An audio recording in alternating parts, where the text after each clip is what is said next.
So thank you, Mary Robinette, to have accepted to exchange with me. Yes. First of all, I want to ask you if you can introduce yourself. Sure. Je suis Mary Robinette Kowal. Je suis écrivaine américaine. Je suis probably best known for vers les étoiles.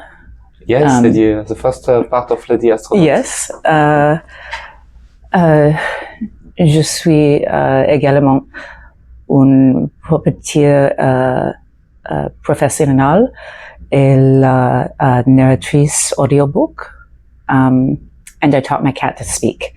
My cat speaks better English than I speak French. Don't be so you lose you. And I just, before talking about the Sperman, that is the last book novel in France, I just want to ask you, what kind of readers are you? What do I enjoy reading? Yes. Yes. I love science fiction and fantasy, and I'm kind of all over the map. I am currently enjoying a wonderful book called O Little Town of Bethlehem, which is a portal fantasy for adults, but it's also crossed with women's fiction.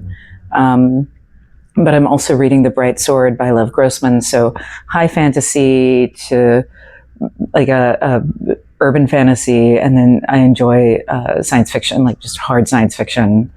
I'm a big fan of John Scalzi, but then I also love N.K. Jemisin, so everything. Yes. The answer is yes. Okay, and you have earned several awards, including Hugo Award for Lady Astronaute from Mars, if I correctly do the job, in fact. What does it mean for you? It is incredibly moving. For me, the way I think about the Hugo Awards in particular is that the fans are declaring their love for a work.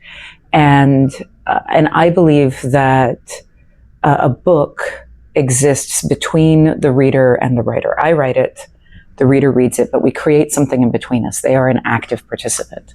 So for me, what this means is that something about the book engaged with the fans. And I accept the award as the avatar of the book. It is not an award for me, it is an award for the collaboration between myself and the fans. And you, early in this year, Pascal and Denoël has published The Sperman, translated in French into L'Homme Superflu. Why The Sperman as title? So, good question. There is a film in the United States called The Thin Man, and I'm a big fan of it. It is, and this is an homage to that. So it's a little bit of a play on word. Spare in English can also mean slender. So there's a little bit of that it's this thin man, this spare man, but also a little bit of a spoiler for the book. It can mean extra. And in the book, they discover that someone has been murdered, but it's an interplanetary cruise ship, and they know exactly how many people are supposed to be on board. There's one body too many. So it's the extra man, the spare man. So it's a clever pun in English, or play on words, but it does not translate. No one uses it in any other language. And we follow Tesla. Tesla claims that is a rich woman that succeeds in technology, and she's in a honeymoon. I think it's the good. Why she became this kind of detective? So she, like many people, is motivated by the love of by a loved one. So her spouse is accused, and her spouse is a detective, and he is accused of the murder, and she is like, absolutely not, and so becomes the detective because she does not think anyone else will take it seriously. And what is very fun in this novel is that finally she will do the job of this man who is not able to do it, but she has not all the stuff that will facilitate his life to do that. Yes. Is it something that you want to test until the end?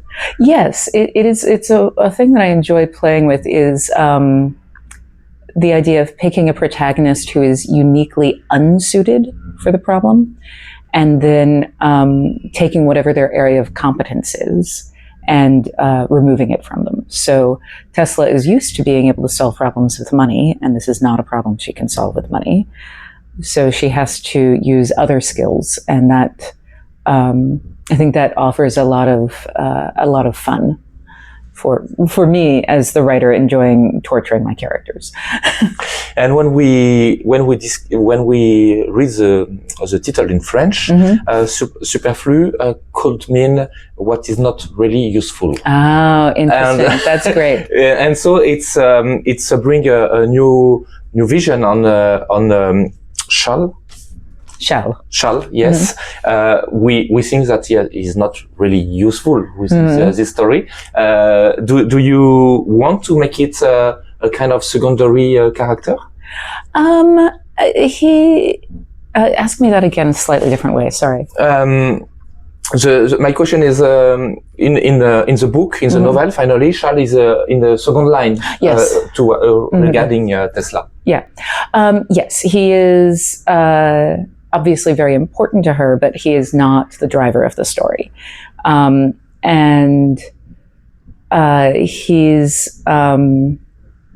But I do think that because they are, to quote the movie Jerry Maguire, which I don't know if we'll translate here, but there's a line, "You complete me," when they're talking about being in love. And I think that he is not superfluous for her. He completes her, she completes him.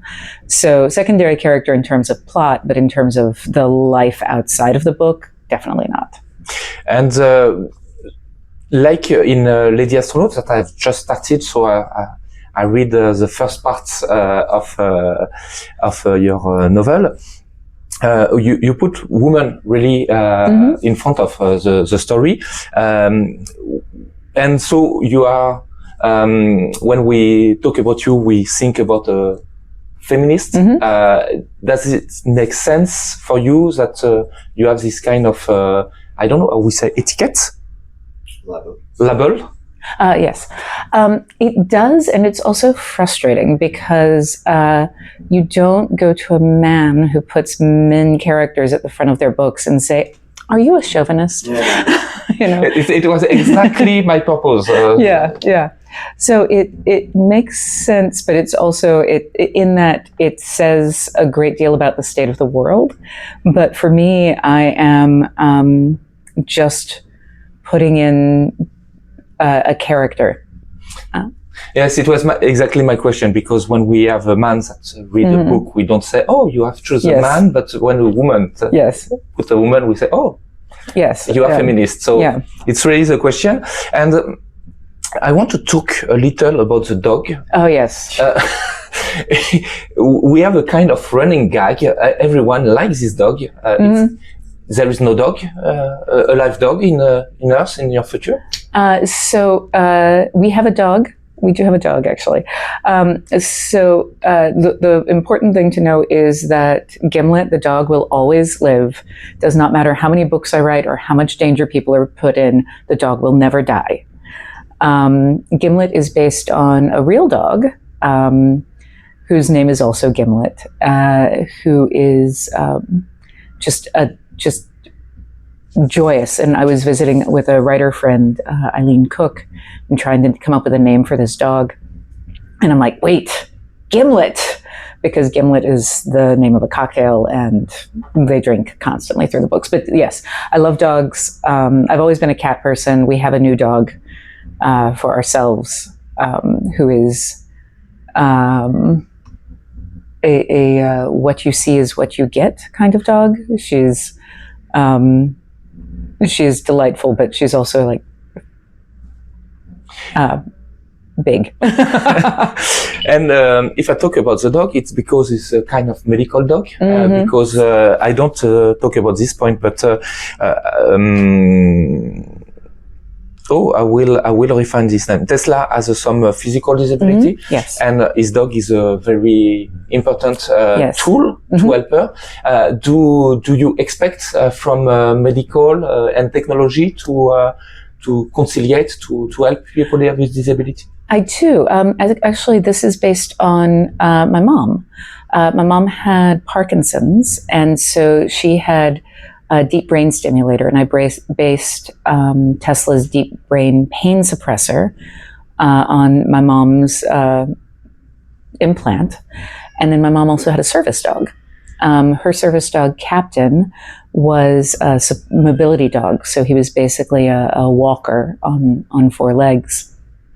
And absolutely changed everything. With the trajectory that she was on with Parkinson's, she had been assigned to a wheelchair, an electric wheelchair, and we got Captain, and she got 2 more years of walking, which is remarkable.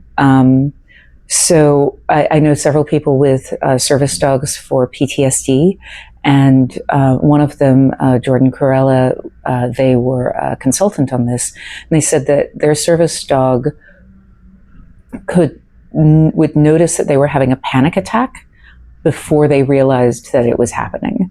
And they said that there's a scene in the book that I took from a conversation with Jordan, where they said that they were in a room and the dog was tugging on the leash, and they were like, but we just went out to go potty. I know you don't need to go potty. And the dog was tugging. And Jordan was like, oh, it's actually a little hard to hold the leash because my hands are so sweaty because I'm about to have a panic attack. The dog is trying to get me out of the room because, and so I had that happen with Tesla as well, where she is so focused on what's happening that she's not paying attention to her body and the signals that are letting her know she needs to get out of the room. But that is, again, one of the tools that I took away from her, is by removing Gimlet. And I feel in this book like reading Agatha Christie with this kind of closed room. I think about there are 10. I don't know if it's the correct term. Teacher in English. You agree with this kind of comparison? First of all, thank you. That's an amazing compliment. Yes, when I wrote this, so I often outline my novels. And I started to outline this one and realized that the joy of the movies, the joy of detective novels, was watching a detective talk to people. And Agatha Christie famously did not plot her novels. She would give everyone motive and opportunity and then decide at the end who had done it. So I decided that I would do the same thing. I knew how the murder had happened. And I was pretty sure that I knew who the murderer was, but I was not sure which accomplices they had. And so I decided to just wing it. And then had to do a lot of revision later. And I have a last question about the book. The cocktail. So, yes. Do you want us to be creative or alcoholic? Good question. I do not want you to be I do not want you to be alcoholic. I did deliberately put in non-alcoholic recipes so that people who didn't drink could participate. But one should drink water and should not make all of the cocktails in the book. I will put the warning saying alcohol is dangerous for the health. Yes, exactly. Yes, I did have to research, and it was very much a hardship to, I did have to try all of the cocktails. There's some that didn't make it into the book because they weren't good enough. Yeah, it was real hardship. You are at the Utopiales. What is your feeling about this big festival? Oh, this is a wonderful festival. It's so beautifully curated. The panels are just a delight. I've sat in on a couple that I have not been participating in, and they're very thought-provoking. And then the art around the entire building is just phenomenal. And I've had great conversations with people who have been very patient with my French, or just we've gone to English because that's faster. And I have a last question for you. What should we wish to you? What should you wish to me?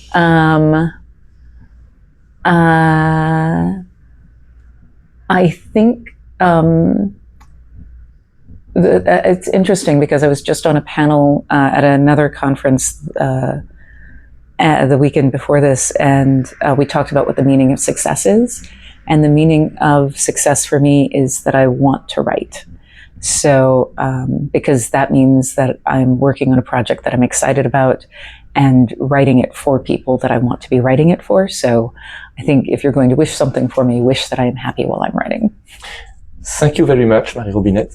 Thank you. Merci beaucoup.